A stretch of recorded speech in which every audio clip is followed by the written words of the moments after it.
I think someone sent me an apartment. It was unlocked, and there's stuff everywhere, and I can't find my boyfriend. You guys, in today's video, before we get into today's video, I just want to let you guys know that this video is for educational purposes only. Please remember to be kind to everybody everywhere, in your everyday life, in your home, in the grocery store, and especially in the comment section down below. Please do not show hate to anybody, anywhere.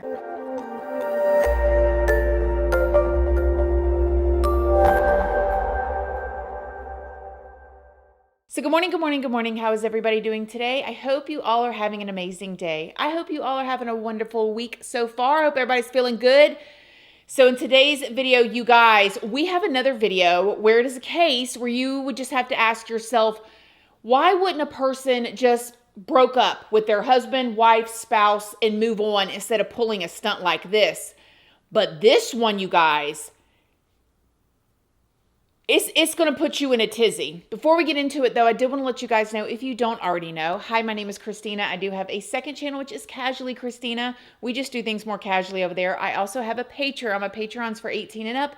And over there, we talk about more personal stuff. We go live over there. There is more TC content over there that is not over here. More uncensored, unfiltered type of content. If you go over there, just make sure you read the full about section, what each tier offers before you join.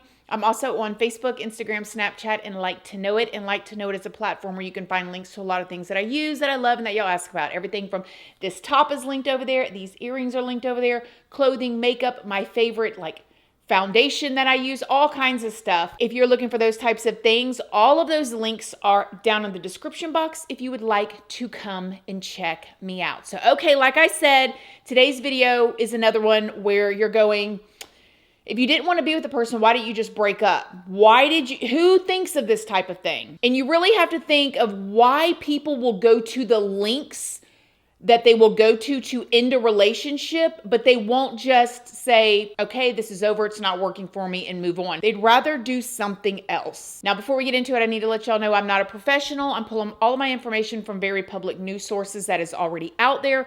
Please go do your own research, form your own opinions, just don't show hate to anybody, anywhere. All right, let's talk about Thomas. So Thomas Wayne Waddle was born on July 29th of 1957 in Cincinnati, Ohio, to his parents, Thomas and Ruth. He had 3 children and several grandchildren that he absolutely adored. Friends and family say that Tom was a great handyman. He was like a jack of all trades. He spent a lot of his time crafting with his woodworking skills, and he had a passion for cowboy boots as well as artistic creations. And he looks like that type of guy, don't he? He looks like he does woodworking and wears cowboy boots and just, moseys and tinkers around and don't bother nobody. That's the vibe I get from him. He also really loved to go hiking, and he liked attending sports games as well. He loved listening to music, and his friends and family all say that he really enjoyed decorating and celebrating Christmas. Tom was also known for always reaching out and helping those around him that were in need. Back in 2023, he was dating a 36-year-old woman named Deborah Frazier. Tom was 66 at the time, and it had been reported that they actually were on and off again for quite a few years. They met each other at Kroger when they were both working at Kroger, and Tom had actually recently retired from there. They lived in Zanesville, Ohio, and Zanesville, Ohio is a little city in Muskingum County, which is about 50 miles east of Columbus. It has a population of around 24,000 people. Zanesville actually used to be the pottery capital of the world and remains a hub for pottery and glass industries. It also gained a bit of fame back in 2011 for a large-scale escape of exotic animals from a private zoo. But back to Tom and Deborah. So sadly, in August of 2023, something completely unexpected happened. On August 10th, Deborah ended up calling 911 to report that when she entered Tom's apartment, she found 2 masked intruders inside. Now, not only that, but while Deborah was still on the call with 911, a loud bang could be heard, and Deborah told the operator that she had been hit in the leg. What's going on? I think someone sent me an apartment. It was unlocked, and there's stuff everywhere, and I can't find my boyfriend, and his truck's here. And Okay, ma'am. Are you inside the apartment? Are you inside the apartment? I need you to back out of the apartment if you are. Come back out of the apartment if you're in there. Okay. Okay? All right. Come on back out of the apartment. Are you in the hallway now? I'm trying to quietly get there. I don't know if someone's in here. Okay. I'm going to stay on the phone with you, but I need you to back out of that apartment right now. Oh, no. I see someone.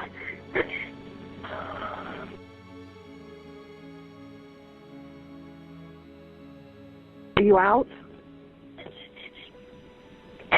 Did you?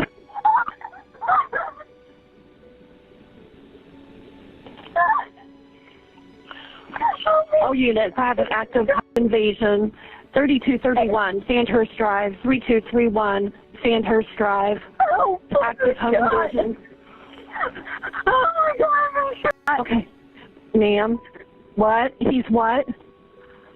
I've been shot. Okay, you have or he has? I have. I haven't even been able to find him yet. Okay, did you get shot? Yes. Okay, all right. Ma'am, who shot you? Someone in the mask. I don't know. I don't know how to pay right now. Units, I have fired. One person. Now, I don't know about y'all. When I heard that 911 phone call, I thought, oh my gosh, something really is going on. Like, this woman sounds serious. When the officers arrived on the scene, they found Deborah in the entryway of the apartment crying out in so much pain. She was lying like on the ground, and next to her was a .22 caliber revolver. When the officers went inside to clear the apartment, they actually found Tom deceased in the back of the home. He was wrapped up in a comforter and a garbage bag that was secured with duct tape. As they waited for an ambulance to arrive, Deborah told her story about what happened. But let's just say that the investigators were quick to realize that Deborah's story already wasn't adding up. Now, they say despite Deborah's claims of a home invasion, the apartment actually looked well kept and pretty orderly. There was only a surface level mess that looked like it was almost done intentionally, like someone went around and was just messing up stuff, not like somebody was flipping over beds and looking under mattresses type of thing. They also said that nothing valuable was missing from the apartment, and the officers on the scene were not able to find any surveillance footage of the supposed intruders fleeing the scene. They did find torn up pictures, though, of Deborah and Tom together on the floor, which is pretty suspicious. So you think, I heard the 911 phone call and I thought, oh my gosh, something really happened. I mean, even the 911 operator, she was on it, buddy. She was calling in the cues for the police to get there immediately. But then when the officers get there, they're like, this is suspicious. You know, none of the laptops are gone. There's no money gone. And here's this pile of pictures of the couple ripped up, like bizarre. An autopsy ended up being performed on Tom, and that revealed that he actually passed away more than 12 hours before Deborah called 911. So an investigator was sent to the hospital where Deborah had been taken to get her leg treated because she ended up being injured. That loud bang in the leg with that .22 that was laying on the floor. And they also went there to test her for GSR, which is gunshot residue. This investigator said that when Deborah heard she was going to be tested, she changed her story and began to claim that she reached out and touched the revolver. The investigator has since said that this was the whole purpose of the test because GSR would be present on any person who had been, but a guilty person might change their story if they thought they were about to be caught. Now, how interesting is that? Because I'm not going to lie. When I saw the interview, I started Googling, well, how long does GSR stay on the hands? However, they knew that whether she had her hand on that arm or not, the fact that she was injured with it, she was going to have it on her. But because she instantly changed her story, that's what triggered them. Fascinating to me. So the investigative team had search warrants immediately drawn up when she changed her story. The first piece of evidence that was searched was Deborah's phone that had been left behind at the apartment. This is when they came across several concerning Google searches. And I'm just going to pop them up here on the screen, but they said things like how to load one of those things and how to know what kind of ammo to use and how to like uncock the hammer and what does the type of ammo look like, the worst place to get hit. Like, she was obviously searching something. And when Deborah Googled this GSR question, it was just 5 hours before she ended Tom's life. Now, after discovering these Google searches, the investigators headed back up to the hospital to question Deborah. Now, mind you, Deborah's sitting in the hospital bed, recovering from her injury from these burglars that she alleged went into her boyfriend's home and did all this stuff. So she's sitting up there thinking whatever she's thinking. During her questioning, Deborah claimed that she actually had been with her other boyfriend, John, the entire night before she went to Tom's apartment. After learning about John, the investigators, they went and tracked him down and they questioned him as well. Now, John was shocked to hear that his girlfriend, Deborah, of 10 years, was living with another man. This woman was living with both of these guys. Oh my gosh. And apparently, Deborah had told John that she was Tom's live-in like nurse and that she had to help him because he had dementia. Can you believe this? John gave the investigators permission to search his phone and told them about this one time when Deborah had recently asked him to leave a voicemail for Tom, pretending to be an agent from PNC Bank. In the text on John's phone, Deborah said that Tom was having an Alzheimer's problem and that his granddaughter was trying to explain something to him. But in reality, according to the investigators, Tom's bank account was actually a joint account with Deborah that had been drained all the way down to only $2,000. The investigators also found evidence that Deborah had created a fake email account where she used to send herself messages that looked like fraud claims discussing a situation of fraud that Tom was a victim of. And some of Deborah's deleted Google searches included searches for PNC Bank logo and information on bank fraud. This woman was playing these guys like you would not believe. Wait till y'all see her in the hospital bed. Then John told the investigators about how Deborah actually contacted him upset and wanted to go for a ride the morning of the incident. This was before she called 911. John said that he drove Deborah around like she asked him to, but he said that Deborah seemed pretty upset and like she didn't want to talk. So she's in the vehicle with him and she's upset and agitated, but not really speaking. John said that they went to get drinks from the gas station and then they went for a walk. But during the walk, John said that Deborah asked him to leave her alone. He said despite that, they then drove to a different area where Deborah ended up walking off and claimed to be talking to a counselor on the phone. Meanwhile, other investigators were still executing search warrants and collecting evidence. Latent fingerprints were lifted off of the TV that was found on the floor of Tom's apartment. The fingerprints came back to a man named David in Florida. Because David matched the description Deborah gave of the supposed intruders, investigators followed up with law enforcement in Florida. However, when they did, they learned that David actually had passed away back in 2021. He was found in his apartment deceased. The person that found him was his roommate. Guess who his roommate was, y'all? Deborah. David's passing ended up being ruled an accidental OD. Very suspicious.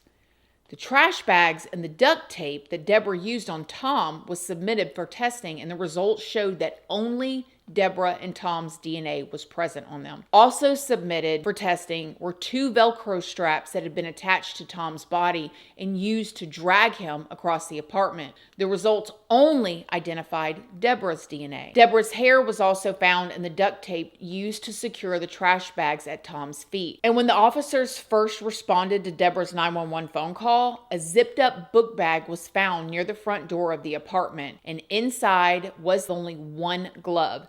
The investigators say because the glove was inside the bag and the second glove was missing, they thought it might be valuable evidence, so they collected it. And it was tested for DNA, which came back to Deborah. Then it was found positive for GSR, which meant it had to be from the time of Tom's passing, not when Deborah fired on herself, because the glove was sealed up inside the book bag. Now, as a part of the investigation, The investigators said that they found out that Deborah had a history of big, elaborate deceptions calculated to provide her with attention or to present her to her victims as a person needing help. Remember earlier when I said like Tom's friends and family said that he was someone who helped anyone who needed it? It just reminds me of the saying, and it's so heartbreaking. But if you know, you know that givers attract takers. If you're a giving person, you are going to attract takers. And dadgummit, that's exactly, unfortunately, what happened to Tom. He was played by this woman. The investigators said that in June of 2023, Deborah made up a story where she was supposedly attacked by a man at a park. She reported it to Tom and to the police, and they said that she made up the existence of a counselor that was supposed to be at the park meeting her. But the investigators were able to determine that Deborah had created this whole fake phone number and that she used to text herself as Vivian, who was supposed to be a counselor from BetterHelp. Yeah. The investigators said that this false report had extensive planning and falsified information. But apparently, this wasn't Deborah's first time making up an allegation about being attacked. According to the investigators, she did the same thing back in 2014. And so with all of that information, the investigators were ready to start pushing Deborah for the truth. And like I said before, they were up at the hospital questioning her, and all of it was captured on body camera. So when the officers got there, first they asked Deborah about her time with John that morning, and they asked what exactly happened afterwards. I had tried to contact Tom.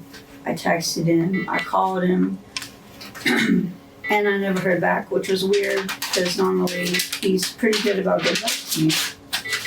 Okay. And so Johnny and I took a walk at Black Can Gorge. Okay. And I decided to I want to go back to the apartment. I was getting more worried about Tom. I hadn't heard back from him. So I got out and I noticed Tom's truck was still in the parking lot. That red one? Yeah. Okay. And Tom never really goes anywhere without his truck. He's always one of those, he drives himself, or he doesn't really go. Mm-hmm. So I walked in, I saw the cleaning lady, she was just wrapping up. Okay. And I walked to the door and I noticed it was unlocked. I saw that the light in the spare bedroom was on. I saw the light in the bedroom was on. And I decided to call 911. Okay. Because I was worried that someone had tried to rob us or whatever was going on, and I didn't see Tom right away. Okay. And so I was making my way back to the bedroom, but I glanced where Tom's phone normally lays. It wasn't there. I glanced in the spare bedroom where he usually puts all his stuff, like his wallet, his everything. Mm-hmm. And it wasn't there. And I was I was thinking maybe he stepped out, maybe he went with family or something.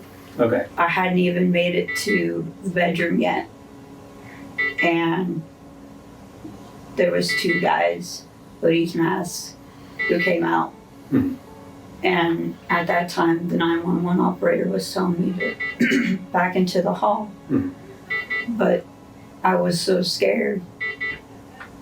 I kept backing up, and eventually the one assailant pulled out a gun and got close enough to me and fired it off, and they both bolted. Mm-hmm.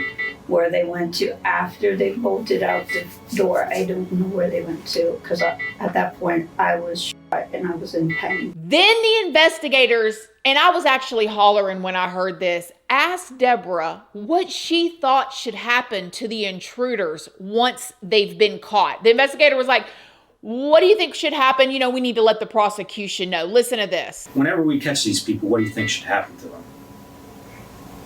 I think they should pay for the crime. I mean, I didn't do anything that anyone deserve to be shot, and I don't know why anyone would tear up another person's place like that. I mean, what what punishment do you think that they should receive? I mean, that's what we try to gauge, so when we let the prosecutor's office know on how you feel and what do you think should happen, that lets them know up front what they need to aim for. I mean, you think they should spend life in prison? You think they should be sentenced to death? I mean, anything like that? Well, I don't know how Tom feels about it, but I feel that they should at least go to jail for a long time. Someone, I could have been killed. And when I saw that, I thought she should have knew right then and there. Come on. They're not asking you that. Well, what do you think should happen to the person? Nevertheless, she gave her answer, as you heard. And as you can tell, Deborah acts like she does not know that Tom had passed away. So the investigator tells her, and this is her reaction. Did you walk in the back bedroom? No, they came out before I could even make it back there. Why? Okay. Well, Tom was killed.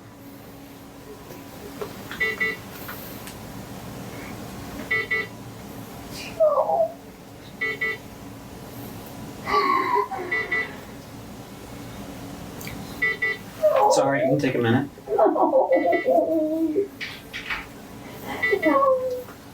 And as y'all could see, he just kind of sits there and lets her cry and says, take your time, like, oh my gosh. Then the investigator told Deborah that they knew that it was her that ended Tom's life. Who do you think killed him? Don't know. Let me ask you this, and I'm going to ask you to be 100% honest with me. Did you have something to do with his death? No. Okay. So let me explain this to you, Deborah, and I'm going to be as straight as possible. I've probably been a cop now for about 20 years. This isn't the first investigation that I've ever handled. It's not going to be the last. When we start our investigation, we look at every angle. We look into every possible situation, possible scenario, and everything that you tell us, we go and follow up with. Okay? Would you have an issue if we looked inside of your phone? Okay. Do you have a password on it? What's your password? And it's all right, I can tell you what it is. It's 6813. We did a search warrant on your phone. Okay. So that means we knew what you searched for and what you did and where you've been. So on the night of Wednesday, something happened. I don't know exactly what happened in that apartment between you and Tom, but I know that you're the one that's responsible for his death. I'm not. There was no home invasion robbery, okay? There was absolutely none.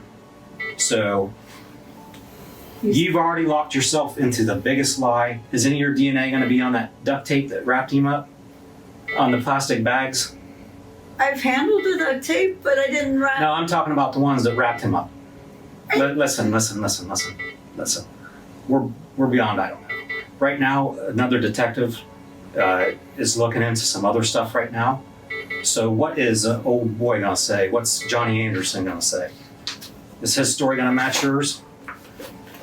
It should. Because it should? That's not a very good answer. I didn't do it. Who did it then? I love Tom. You have knowledge of it. I love Tom. If you didn't shoot him, who did? Because you know. I don't know. Why? And here's what Deborah said about her deleted Google searches. Anything I looked up in regards to that was so I was setting up for my suicide. Do you really think that anybody would believe that? Honestly. That you're just digging your hole deeper, girl. You really are.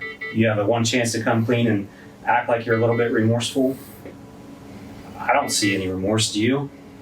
Well, why would you care if your hands have GSR on them if you're dead? It was just a curious question. Then the investigator lays it all out for Deborah. Here's the fact of the matter. There's nobody that runs out of that apartment building. All right? We know that. Your DNA's on the that was used to kill him. Okay?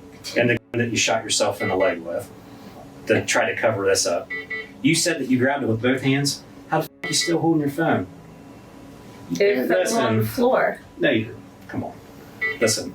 We've all heard the 911 tape. You've been thinking. What you're telling me now is how this came out. This must have been something you've been planning.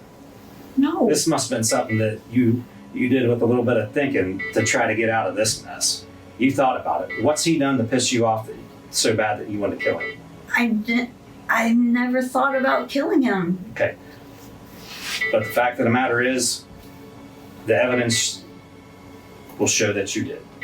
Whether you ever want to be accountable for your actions, that's up to you. And then he finally tells her what the charges are.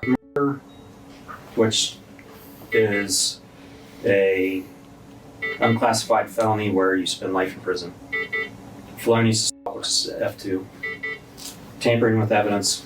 Gun specs, which is mandatory time on top of any conviction. So you'll get life plus whatever gun spec time. Domestic violence, and your bond's going to be $2 million. Any other questions for us? All right. Enjoy your stay here. Deborah was officially arrested once she recovered, and she was booked into the county jail. Y'all, booked into the county jail, limping on one leg where she had done that to herself. Can you imagine the pain? And baby, when you get into the county jail too, they're not giving you that good stuff you're getting in the hospital. They're giving you Tylenol. I know she was physically hurting, and she actually ended up pleading guilty to the tampering with evidence and the gross abuse of a corpse. She just went ahead and pled guilty. And according to the prosecutor, a plea deal was offered to allow Deborah to accept responsibility, and it eliminated the risk associated with a trial. The prosecutor said that Deborah deserves and will serve a life sentence for her crime. So what do you think about it? My heart just hurts for Tom, especially for his children and his grandchildren, and just knowing the kind of person that he was. He retired from Kroger, which means he was there forever and a day. You know he was helpful. You know he saw Deborah, and Deborah needed a little help here and there, and everybody knows those type of people, man or woman, that just, you can always count on them to help or go the extra mile or go get you that trash bag that you need at work or whatever. He was probably that kind, and she just scooted right in with, oh, I need this. Oh, I need that. Help me, help me. And he was helping her and got sucked into it. And this ended up happening. And how, and y'all, I'm sorry. I know the 911 phone call, it was convincing to me. And even in the hospital, kind of in the beginning, the way she could literally sit there with what she had done to herself and him, with an injury to her leg, and talk to that officer at first, especially, like she was telling the truth. Y'all, that's scary. Like you're not even nervous. You're just telling the lie like it really happened. You know, we watch these interrogation videos and the person's like tripping up, or they're like shaking, or they're changing their story all the time. She was cool, calm, and collected at first with an injury to her daggum leg. Imagine what she did taking advantage of people all these years. And it really makes you wonder about her other roommate, David, too, that died from an OD. What really happened to him? Sad. Well, at least according to the prosecution, at the very, very, very least, she will never be free again. Let me know what you think in the comment section down below. Other than that, I love y'all. Thank y'all so much for watching this video, and I'll see y'all in the next one. Love you guys. Bye.